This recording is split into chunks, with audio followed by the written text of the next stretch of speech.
ಆಯ್ತು ಮಡ್ಗೆ, ಹೊಟ್ಟೆ ಹಸಿತಾ ಇದೆ. ಇರಪ್ಪ ಸ್ವಲ್ಪ. ಇವತ್ತು ನಿನ್ಗೆ ಸೋರೆಕಾಯಿಂದ ಒಂದು ಕೋಫ್ತಾ ಮಾಡ್ಕೊಡ್ತೀನಿ, ತುಂಬಾ ರುಚಿಯಾಗಿರುತ್ತೆ. ಸನಾ, ಅಜ್ಜಿ ಸೋರೆಕಾಯಿ ಕೋಫ್ತಾ ಮಾಡ್ತಾರಂತೆ. ಅಜ್ಜಿ ಹೇಗ್ ಮಾಡ್ತಾರ ನೋಡೋಣ. ಅಮ್ಮ ಮಾಡ್ತಾ ಇದೀಯಾ? ಹೌದಪ್ಪ, ಮಾಡ್ತಾ ಇದ್ದೀನಿ ನೋಡು. ಮೊದ್ಲಿಗೆ ಸ್ಟವ್ ಹಚ್ತಾ ಇದ್ದೀನಿ. ಓಕೆ. ಸ್ಟವ್ ಹಚ್ಚಿ ಬಾಣ್ಲೆಯನ್ನ ಸ್ಟವ್ ಮೇಲೆ ಇಡ್ತೀನಿ. ಓಕೆ. ಆಮೇಲೆ ಅದಕ್ಕೆ ಸ್ವಲ್ಪ ಎಣ್ಣೆಯನ್ನ ಹಾಕ್ಕೊಂತೀನಿ.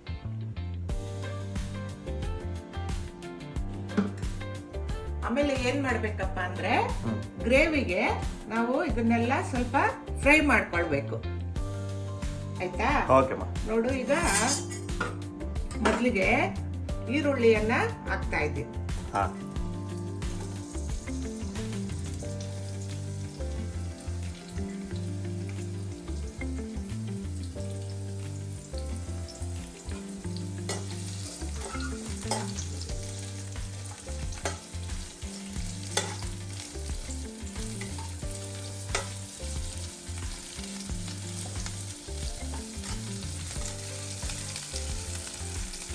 ಆನಿಯನ್ ಈಗ ರೋಸ್ಟ್ ಆಗಿದೆ. ಈಗ ಒಂದು ಸ್ವಲ್ಪ ಚಕ್ಕೆ, ಒಂದು 3 ಲವಂಗವನ್ನ ಹಾಕ್ತಾ ಇದ್ದೀನಿ. ಇದೊಂಚೂರು ರೋಸ್ಟ್ ಆಗಲಿ. ನಂತರ ಶುಂಠಿಯನ್ನ ಹಾಕ್ತಾ ಇದ್ದೀನಿ, ಒಂದು 4 ಪೀಸು ಶುಂಠಿ.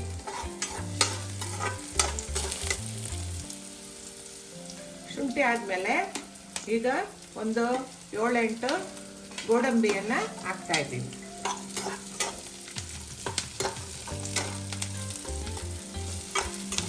ಇದು ಸ್ವಲ್ಪ ರೋಸ್ಟ್ ಆಗಲಿ. ನಂತರ ಒಂದು 4 ಗ್ರೀನ್ ಚಿಲ್ಲಿಯನ್ನ ಹಾಕ್ತಾ ಇದ್ದೀನಿ.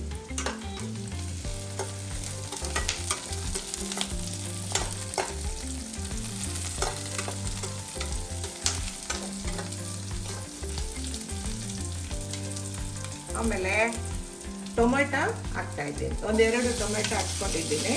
ಇದನ್ನ ಹಾಕ್ತಾ ಇದ್ದೀನಿ.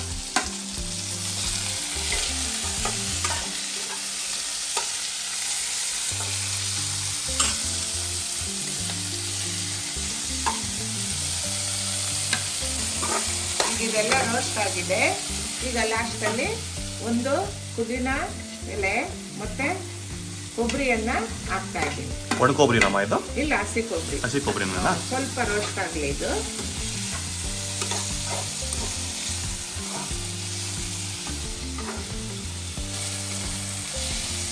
ಈಗ ಇದು ಚೆನ್ನಾಗಿ ರೋಸ್ಟ್ ಆಗಿದೆ. ಈಗ ಸ್ಟವ್ ಆಫ್ ಮಾಡಿ ಇದನ್ನ ತಣ್ಣಗಾಗಕ್ಕೆ ಸ್ವಲ್ಪ ಪಕ್ಕಕ್ಕೆ ಇಡ್ತೀನಿ.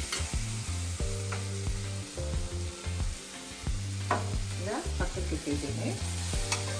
ಈಗ ಸಣ್ಣದೊಂದು ಸೋರೆಕಾಯಿನ ತೊಳೆದು ಚೆನ್ನಾಗಿ ಇಟ್ಕೊಂಡಿದ್ದೀನಿ. ಇದನ್ನ ಈಗ ನಾವು ತುರ್ಕೋತಾ ಇದ್ದೀನಿ. ಈಗ ಸೋರೆಕಾಯಿ ತುರ್ಬಿ ಬಟ್ಲಿಗೆ ಹಾಕೊಂಡಿದ್ದೀನಿ. ಈಗ ಇದಕ್ಕೆ ಕಡಲೆ ಹಿಟ್ಟನ್ನ ಹಾಕೊಳ್ತಾ ಇದ್ದೀನಿ.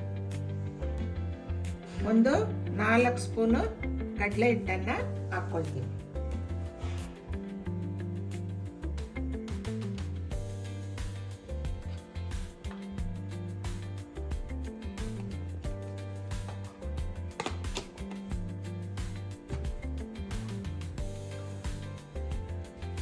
ಆಮೇಲೆ ಇದಕ್ಕೆ ಸ್ವಲ್ಪ ಅರಿಶಿಣದ ಪುಡಿಯನ್ನ ಹಾಕ್ತೀವಿ.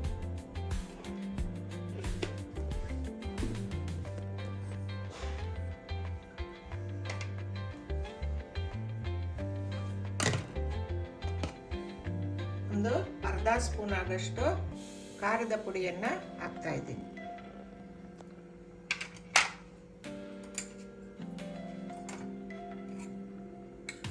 ಕಸೂರಿ ಮೇಥಿಯನ್ನ ಒಂದು ಅರ್ಧ ಸ್ಪೂನು ಹಾಕ್ತಾ ಇದ್ದೀನಿ. ಜೀರಾ ಪೌಡ್ರು ಅರ್ಧ ಸ್ಪೂನು ಹಾಕ್ತಾ ಇದ್ದೀನಿ. ಆಮೇಲೆ ಧನಿಯಾ ಪೌಡ್ರು ಸ್ವಲ್ಪ ಹಾಕ್ತಾ ಇದ್ದೀನಿ. ಗರಂ ಮಸಾಲ ಪೌಡ್ರು ಅರ್ಧ ಸ್ಪೂನು ಹಾಕ್ತಾ ಇದ್ದೀನಿ. ಇದು ಕೊತ್ತಂಬರಿ ಸೊಪ್ಪಿನ ಪುಡಿ, ಇದನ್ನು ಒಂದು 1/4 ಸ್ಪೂನು ಹಾಕ್ತಾ ಇದ್ದೀನಿ. ಇದು ಅಜ್ವಾನ. ಯಾಕೆಂದರೆ ಸೋರೆಕಾಯಿ ಸ್ವಲ್ಪ ಗ್ಯಾಸ್ಟ್ರಿಕ್ ಇದಿರುತ್ತೆ, ಅದಕ್ಕೆ ನಾವು ಅಜ್ವಾನ ಹಾಕಿದ್ರೆ ಅದನ್ನು ಕಡಿಮೆ ಮಾಡ್ಬೋದು. ಈಗ ಇದನ್ನು ಒಂದು ಸಾರಿ ಕಲಿಸ್ಕೊಳ್ಳೋಣ, ಕೈಯಲ್ಲೇ ಕಲಿಸ್ಕೊಳ್ಳೋಣ, ಚೆನ್ನಾಗಿ ಅದು ಸೇರಿಕೊಳ್ಳುತ್ತೆ. ಈಗ ಚೆನ್ನಾಗಿ ಮಿಕ್ಸ್ ಆಗಿದೆ. ಈಗ ಇದಕ್ಕೆ ಲಾಸ್ಟಲ್ಲಿ 1-2 ಸ್ಪೂನು ಅಕ್ಕಿ ಹಿಟ್ಟನ್ನು ಹಾಕ್ತಿದ್ದೀನಿ.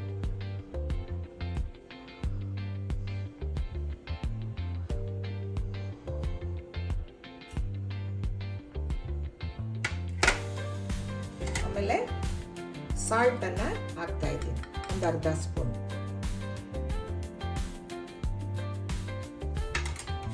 ಈಗ ಇದನ್ನ ಚೆನ್ನಾಗಿ ಇನ್ನೊಂದ್ಸಾರಿ ಮಿಶ್ರಣ ಮಾಡ್ತಾ ಇದ್ದೀನಿ, ಕಲಿಸ್ತಾ ಇದ್ದೀನಿ.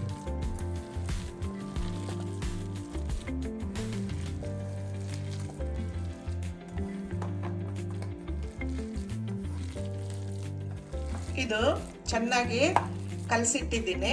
ಇದನ್ನ ಒಂದು 2 ನಿಮಿಷ ಮುಚ್ಚಿಡ್ಬೇಕು. ಮುಚ್ಚಿಡ್ತಾ ಇದ್ದೀನಿ.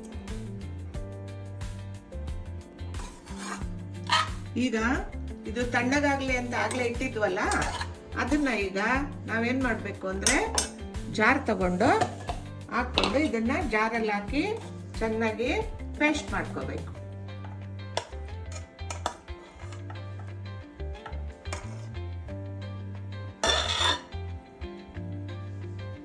ನೋಡಪ್ಪ, ಎಲ್ಲ ಹಾಕಾಗಿದೆ. ಈಗ ಇದಕ್ಕೆ ಸ್ವಲ್ಪ ನೀರು ಹಾಕಿ ಪೇಸ್ಟ್ ಮಾಡ್ಕೊಂತೀವಿ.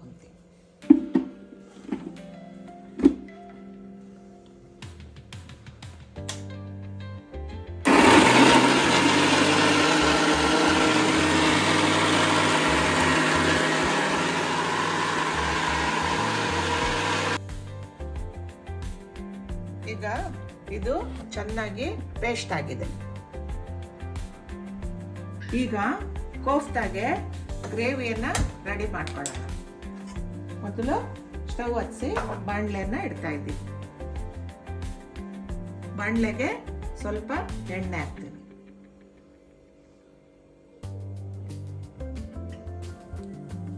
ಈಗ ಎಣ್ಣೆ ಕಾದಿದೆ. ಇದಕ್ಕೆ ಒಂದು 1/4 ಸ್ಪೂನ್ ಅಷ್ಟು ಜೀರಿಗೆ ಹಾಕ್ತೀನಿ. ಜೀರಿಗೆ ಚಟಪಟ ಅಂದಮೇಲೆ ನಾವು ರುಬ್ಕೊಂಡ್ವಲ್ಲ ಆಗ್ಲೇ ಪೇಸ್ಟ್, ಅದನ್ನ ಹಾಕ್ತಾ ಇದ್ದೀನಿ.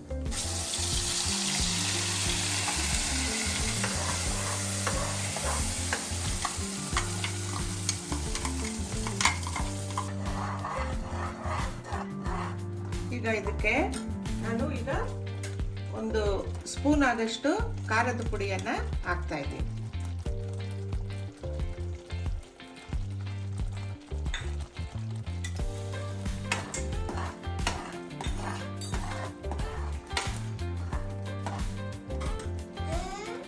ಆಮೇಲೆ ಗರಂ ಮಸಾಲ 1 ಸ್ಪೂನ್ ಹಾಕ್ತಾ ಇದ್ದೀನಿ.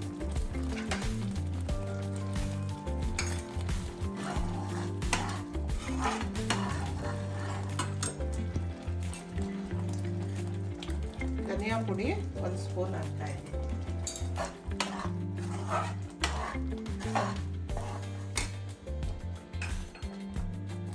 ಸ್ವಲ್ಪ ಜೀರಾ ಪೌಡ್ರು ಹಾಕ್ತಾ ಇದ್ದೀನಿ.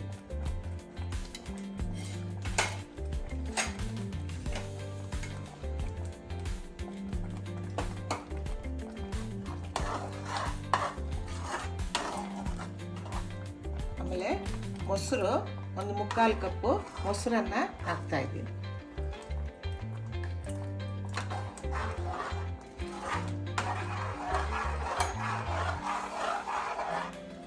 ಚೆನ್ನಾಗಿ ಮಿಕ್ಸ್ ಮಾಡ್ಬೇಕಲ್ವಮ್ಮ? ಚೆನ್ನಾಗಿ ಮಿಕ್ಸ್ ಮಾಡಬೇಕು.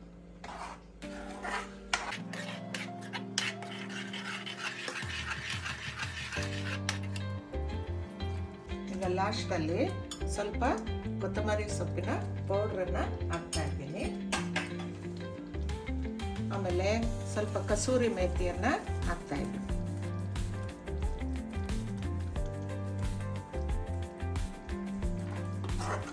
ಈಗ ಇದಕ್ಕೆ ಇನ್ನು ಸ್ವಲ್ಪ ನೀರನ್ನ ಸೇರಿಸ್ತಾ ಇದ್ದೀನಿ.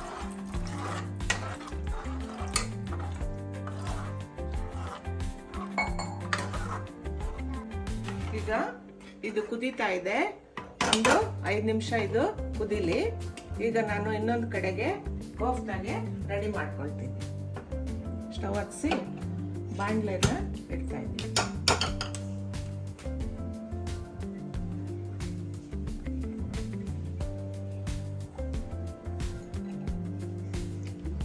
ಬಾಣಲೆಗಾದ್ಮೇಲೆ ಎಣ್ಣೆಯನ್ನ ಹಾಕ್ತಾ ಇದ್ದೀನಿ. ಡೀಪ್ ಫ್ರೈ ಮಾಡ್ಕೋಬೇಕು.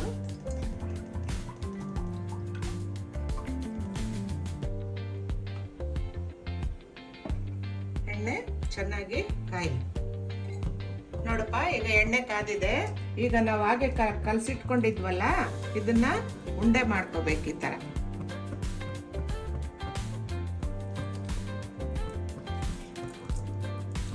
ನಮ್ಗೆ ಎಷ್ಟು ಬೇಕೋ ಅಷ್ಟು ಆಕಾರದಲ್ಲಿ ಉಂಡೆ ಮಾಡ್ಕೊಬೇಕು.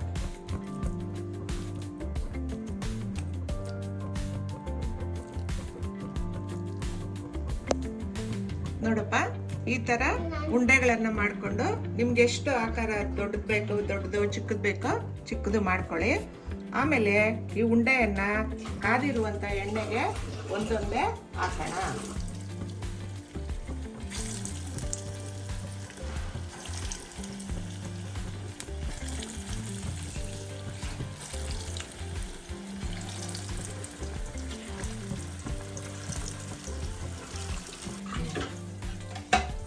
ನೋಡಪ್ಪ, ಈಗ ಇದು ಚೆನ್ನಾಗಿ ಫ್ರೈ ಆಗ್ತಾ ಇದೆ.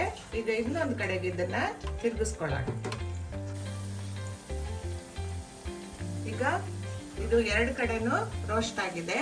ಈಗ ಒಂದೊಂದಾಗಿ ಎತ್ಕೊಳ್ಳೋಣ.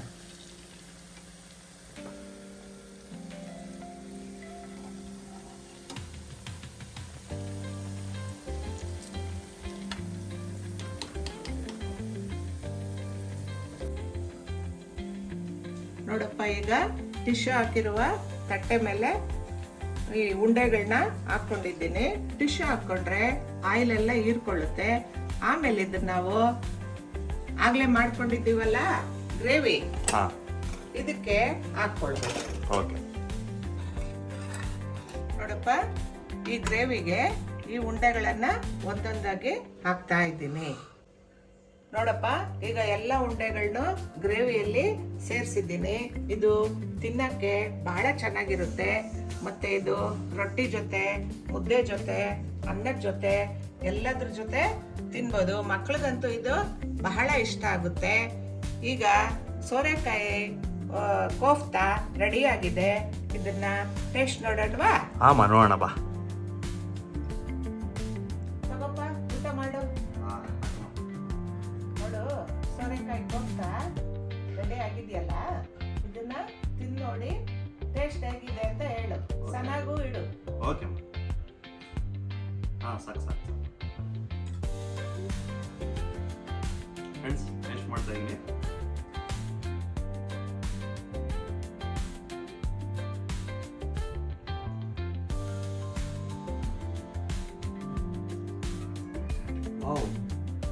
ತುಂಬಾ ಟೇಸ್ಟ್ ಆಗಿದೆಯಮ್ಮ.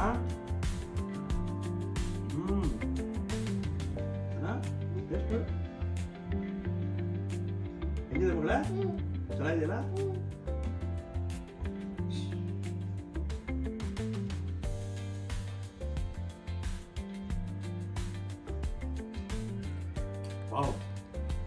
ಫ್ರೆಂಡ್ಸ್, ತುಂಬಾ ಅದ್ಭುತವಾಗಿದೆ. ನೀವು ತಪ್ಪದೆ ಸೋರೆಕಾಯಿ ಕೋಫ್ತಾನ ಮನೆಯಲ್ಲೇ ನೀವು ಟ್ರೈ ಮಾಡಿ. ತುಂಬಾ ಅದ್ಭುತವಾಗಿದೆ ಟೇಸ್ಟು. ಅಮ್ಮ, ತುಂಬಾ ಚೆನ್ನಾಗಿದೆ ಅಮ್ಮ. Thank you. ಸ್ನೇಹಿತರೆ, ಸೋರೆಕಾಯಿ ಕೋಫ್ತಾ ಗ್ರೇವಿ ತುಂಬಾ ಟೇಸ್ಟಿಯಾಗಿದೆ. ಇದನ್ನ ನೀವು ಮನೆಯಲ್ಲಿ ಟ್ರೈ ಮಾಡಿ. ತುಂಬಾ ಟೇಸ್ಟಿಯಾಗಿದೆ. ಹಾಗೆ ನಿಮಗೆ ಈ ವಿಡಿಯೋ ಇಷ್ಟ ಆಗಿದ್ರೆ ನನ್ನ ಯೂಟ್ಯೂಬ್ ಚಾನಲನ್ನು ತಪ್ಪದೇ ಸಬ್ಸ್ಕ್ರೈಬ್ ಮಾಡಿ. ಹಾಗೆ ನಿಮ್ಮ ಅನಿಸಿಕೆಯನ್ನು ಕಮೆಂಟ್ ಬಾಕ್ಸಲ್ಲಿ ತಿಳಿಸಿ. ಮುಂದಿನ ವಿಡಿಯೋದಲ್ಲಿ ಸಿಗ್ತೀವಿ. ಅಲ್ಲಿವರೆಗೂ ಬಾಯ್.